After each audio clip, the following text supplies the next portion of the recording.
selamat pagi, salam sejahtera bagi kita semuanya. Pagi hari yang indah ini kembali kita akan disapa oleh firman Tuhan lewat pembacaan Alkitab yang menjadi renungan kita untuk melakukan seluruh aktivitas kita. Mari kita sambut firman Tuhan dengan berdoa. Bapa di surga penuh kasih karunia, terima kasih untuk semua kebaikan Tuhan di dalam hidup kami. Kami menerima kesehatan, umur yang panjang, nafas kehidupan, semua hanya karena belas kasihan Tuhan. Hari ini kami akan melakukan seluruh aktivitas kami. Berilah kepada kami kekuatan dan pengertian, agar hidup kami berjalan di dalam terang kasih Tuhan dan dapat menyenangkan hati Tuhan. Kiranya Roh Kudus menolong kami. Amin. Firman Tuhan yang menjadi renungan pada pagi hari ini diambil dari kitab Imamat 19 ayat 2. Berbicaralah kepada segenap jemaah Israel dan katakan kepada mereka, kuduslah kamu sebab aku Tuhan Allahmu kudus. Demikian firman Tuhan. Bapak Ibu jemaat yang dikasihi Tuhan Yesus Kristus, hidup kudus berarti hidup terpisah dari segala bentuk dosa dan mempersembahkan hidup kita hanya bagi Tuhan Yesus Kristus. Karena tubuh kita ini adalah bait Allah.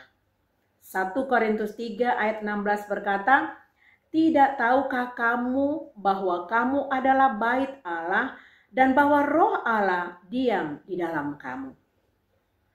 Saudaraku, jemaat yang dikasihi Tuhan Yesus Kristus, hidup dalam kekudusan memungkinkan kita memiliki persekutuan yang erat dengan Tuhan Yesus.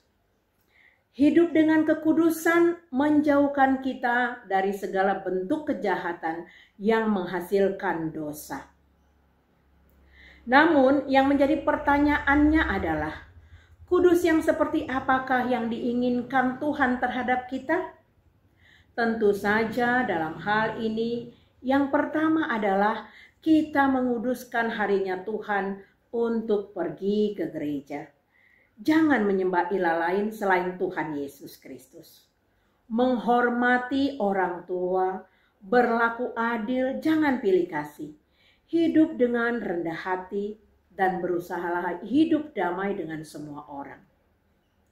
Selanjutnya kita meningkatkan kedisiplinan rohani kita agar pertumbuhan iman rohani kita semakin dahsyat. Dan jangan mau menyerah terhadap godaan kejahatan apapun yang menghasilkan dosa.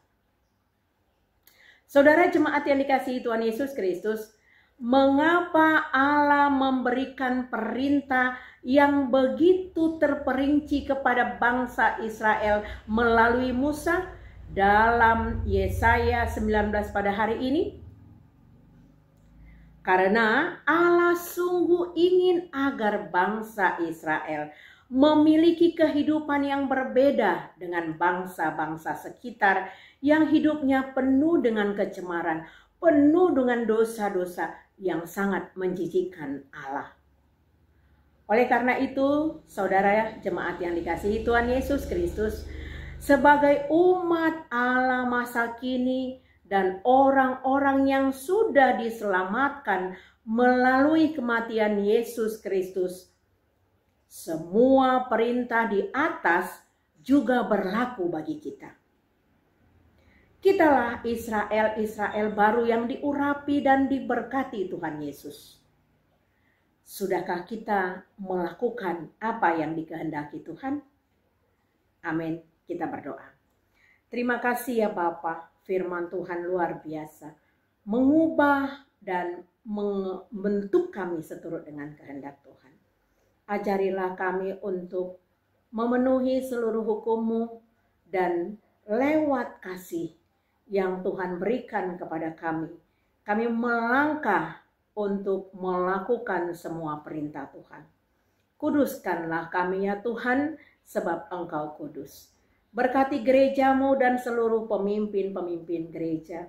Berkati bangsa-Mu dan seluruh bangsa Indonesia dan seluruh pemimpin-pemimpin daerah maupun pusat. Berkati seluruh pelayan-pelayan misi yang melakukan tugas-tugas penginjilan sampai ke pelosok-pelosok dan seluruh negara negeri. Tuhan kiranya memberkati yang sakit, menyembuhkan yang sakit, menghibur yang berduka, memberkati setiap orang-orang yang mengalami persoalan-persoalan. Di dalam nama Tuhan Yesus kami mohon ampun untuk segala dosa dan pelanggaran kami. Amin. Kasih karunia dari Tuhan Yesus Kristus dan kasih dari Allah Bapa dan persekutuan dari Roh Kudus kiranya memberkati kita sekalian. Amin. Selamat beraktivitas, Tuhan Yesus memberkati.